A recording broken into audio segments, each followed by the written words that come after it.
All right, welcome everybody. I'm so happy to be here. Our very first Coastal Fitness Q&A, and I'm very honored to be next to Ed Haynes. And let me explain the setup real quick. So we're gonna be giving everybody the opportunity to answer questions on our Instagram story, and then we will be replying these questions on YouTube weekly, right?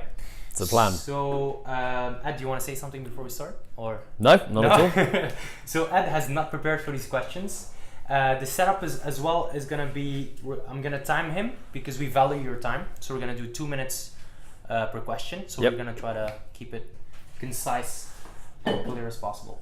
So first question, it's all about training today.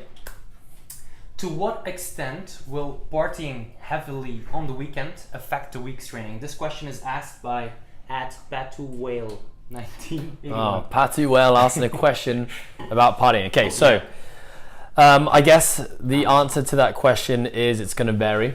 Obviously, it's going to vary based on, firstly, what your goals are. Secondly, what is your training frequency and what does your training look like?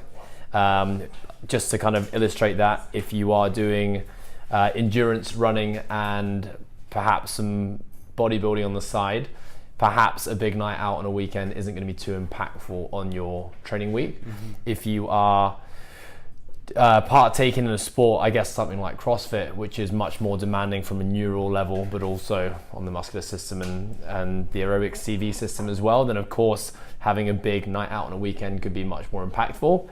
I think the biggest thing is for a lot of people is that just general things that are knock-on effects of going out, and I guess Pat's drinking here, let's assume he is basic dehydration is a big part to play. Sleep deprivation.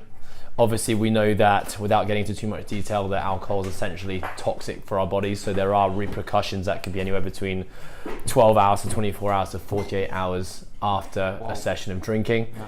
So it really depends. I think, there are so many different variables here. How tolerant are you to the use of alcohol? Do you bounce back very quickly? Or do you have prolonged effects on it? How bad was how sleep deprived are you from that night? Were you up till 2 a.m., 4 a.m., 6 a.m.? I think the takeaway message here, Patu, if you are partying every week, you're definitely not maximizing your training from a recovery standpoint. And that obviously has knock-on effects into your next week of training. Boom, super clear. How are we for time on that? That's perfect. That's 1 minute and 52 seconds. Perfect. That's awesome. So we're gonna move on to the next question. Yep. Asked by our lovely Erica @Erica and. Thanks for writing in, Erica. So I think both questions tie in pretty well together. So the first question is, are cooldowns really that important? And the second question is, how much time should I spend outside of the gym working on mobility? Okay, let's go into stopwatch. Ready? We'll go into question one with regards to cooldowns. Yeah. I think there's a big rabbit hole we could go down with regards to talking about, stress. But dive into stress a bit further is the sympathetic system and the parasympathetic system. I'm sure people have heard of it referred to as your fight or flight state, which is, are we going to fight someone or are we going to run away from that situation? And that is what we refer to as our sympathetic system. And the opposite to that being our parasympathetic system, so like our rest and digest state. So I think when you kind of apply that to training, is essentially for those who are training hard in and day out, which I guess a lot of people in this industry or this environment are, is that essentially training is organized stress that we're putting on our body, and we're deliberately putting stress on our body in the hope that that stress will trigger inflammation, and the inflammation will allow us to adapt and recover and be stronger, fitter, faster, all that kind of stuff. So what we have to understand is that when we train, we are inducing stress on the system. So I think where cooldowns is very applicable is that it's really important that we bring ourselves out of a stress state whenever we get into a stress state. So for most of us, our daily lives are surrounded by stresses constantly, where we're moving from, let's say, waking up in the morning to a loud alarm, scoffing our breakfast down, running to the gym, training really hard, running out the gym, getting to our work, opening our emails, getting shouted at by the boss, running late for a lunch date, and it kind of like it snowballs and it accumulates over a day. And that's just stress on top of stress on top of stress. And eventually too much of that without systematically or consciously thinking about bringing yourself out of that state is going to manifest itself in 3 different ways. Being burnt out, getting sick or being injured. So I think the validity of a cool down is to really bring yourself out of that state. So what that looks like is going to be very dependent upon different people. It might be going outside and walking in the sunshine for 20 minutes. It might be lying on your back and just doing some kind of like breathing drills. It might be going through some static stretching and foam rolling. Really, whatever it is that's going to kind of help you unwind and relax and bring you back to a state of calm, where you could potentially be in a situation where you can nod off into a nap or comfortably eat a meal without having that kind of stress and that anxiety, nervousness, fear feeling. So I think for people who are particularly stressed, and a lot of that we can't control, cooling down is very, very important, because it's one of the only things that you can probably control in your day. Because the other stuff you can't control anyway. It's just a part of life, unfortunately. So if we can control the training environment, definitely put a structured or a purposeful cool down after your sessions. Would you say, because this is very interesting, would you say that the faster you get into that state of relaxation, the faster you can recover from your session? Absolutely. So more gains? Yeah, essentially we're saying that when you're in that state of a sympathetic response is that you are inflamed, right? So recovery can't start until we bring ourselves back out of it, which is, why sleep is so important for anyone who's looking for adaptation. So yes, I would say 100% it's going to help you kickstart your recovery process sooner or quicker, but it's also going to have a lot of carryover into other parts of your life where it's almost a skill in being able to bring yourself out of a stress state. So next time you have to present in front of 300 people and you get those like nervousness, anxiety feelings start building up, if you've become familiar with that feeling and how to bring yourself out of it, like cooling down after a really hard session, I think that could be very beneficial in life. Whoa. That was way over 2 minutes. Yeah, that was way over, but it was really... You got to stop me, by the way. That's the whole point of the game, Saed. It's 2 minutes. Sorry, it was too interesting. Okay. All right, so next question, I rephrased it, asked by Michael McKee. Which sports would benefit from structured training? And I essentially is asking two different questions, I think, and we need to define the topics. Which sport would benefit from structured training, and what other sports would benefit from a CrossFit style training and programming? So he assumes that CrossFit is a structured. Okay, cool. I think I understand Mike McKee's question. Mike McKee's question is saying, which sports require, I guess, more structure and why, and who would benefit from a more generalized approach to training, which I guess is what we promote in the sport of CrossFit, which is the sport of not specializing. I think if anyone competes in a specific sport, that your training program should be structured towards that sport. And when we say structured towards that sport, the term functional fitness gets coined and used a lot these days. It's kind of like a very in word, but essentially functional fitness, we're just saying is that the training that you do should apply to what you do in real life. So if you're an athlete who competes in the sport of rugby, your training should be functional in a sense. It should be improving you to be a better rugby player.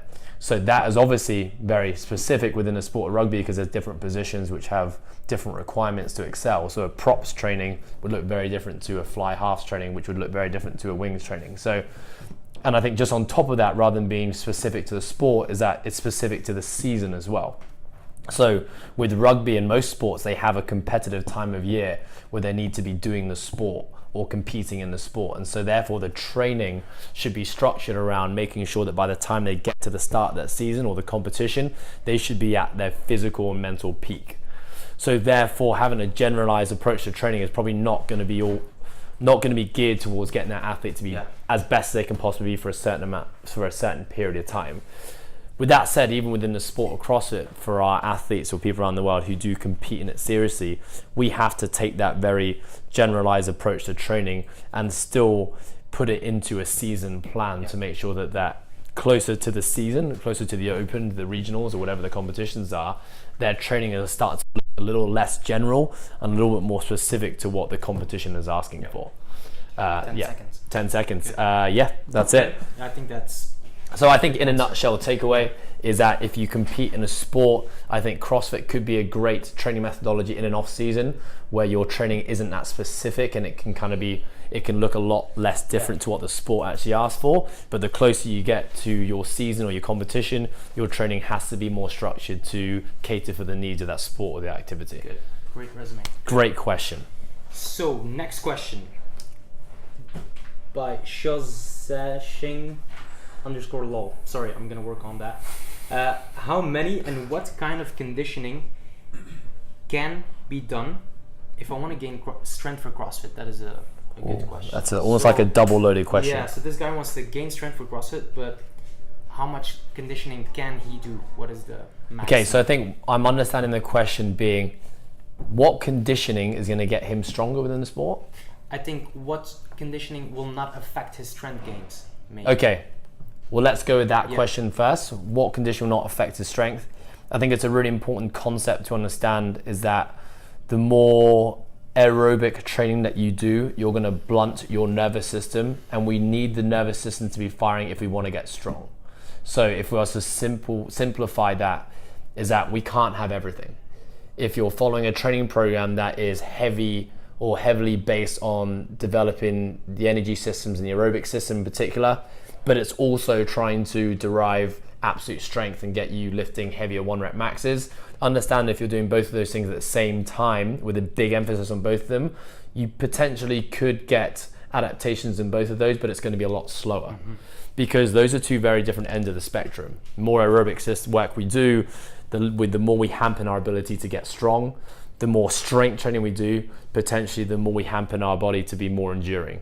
So I think with every training program, even within the sport of CrossFit, which is very general, because in CrossFit we need to be good at both of those things, during different times of the year, different training phases, you need to prioritize one thing over the other. Yeah. So I think I understand this question, but I would say, if you had to have an element of conditioning training in your training program, whilst also trying to get strong, you definitely want to stay away from like longer, slower, more enduring type aerobic pieces.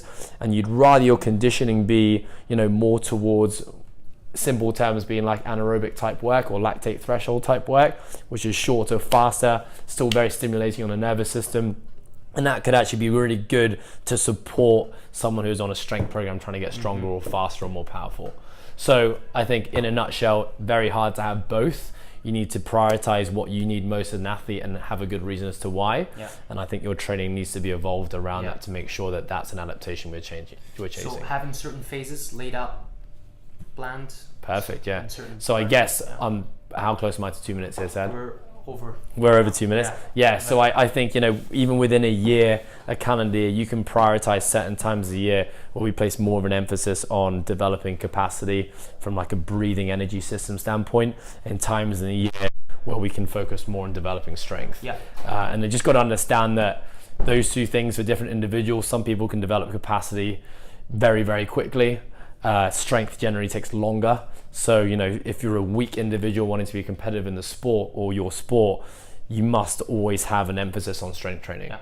If you're someone who comes from like an endurance background, like triathlon, marathon running, trail running, and you're trying to get into sport, just understand that you can probably afford to step away from endurance training, focus on strength training, but getting back into it, you'll probably get those adaptations come back to you really quickly. Boom. Good. We are almost done. Last question of today. What's a good way to gauge your intensity for the day? So how shall we interpret this question? Maybe how hard I can go that day. Yeah, okay. Training, maybe? Yeah, that's so I think the difference between, being okay. So let's say, I guess the question, if we kind of rephrase it is, what's a smart amount of training to do given what I have for that day? Yeah. So I think there are lots of great ways to use as indicators. I mean, there's things like these Whoop bands right now that are giving people indications of things like HRV, which is, basically like a simple metric to tell you whether or not you're in a state to train or not. There are other things like, obviously you can use heart rate, you can use just general like daily perceptions in terms of like, what your energy level is like when you woke up this morning.